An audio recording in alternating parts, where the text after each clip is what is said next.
Title, Lumang Tulay. Sabi pari Rami ng mga matatanda na wag daw kami pumunta sa lumang tulay dahil daw mapanganib doon.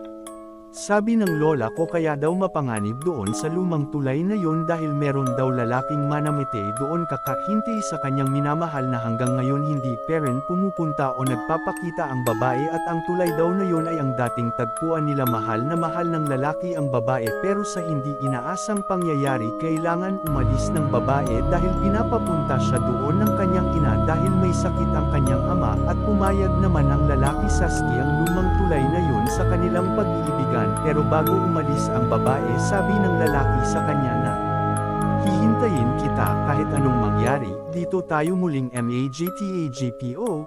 Tumanggaw naman ang babae pero ilang taon na ang nakalipas hindi peren bumalik ang babae kaya hindi kumakain ang lalaki halos hindi na ito natutulog kakahintay sa babae kaya hindi ito kinaya ng kanyang katawan kaya ito'y namatay. At kahit sa kanyang huling hininga hinintay niya peren ang babae sa lumang tulay hanggang sa siya'y pumanaw.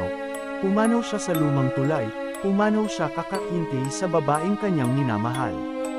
Kaya hanggang ngayon nagpaparamdam peren ang lalaki sa mga taong dumadaan doon. Hanggang ngayon hinintay niya peren ang babae na bumalik kaya sa tuwing merong dumadaan doon nagpapakita siya dahil akala niya nandyan na ang kanyang mahal pero hindi peren kaya ang lalaki sa tuwing merong dadaan dyan sa tulay na yan pinapatay niya dahil sa galit niya.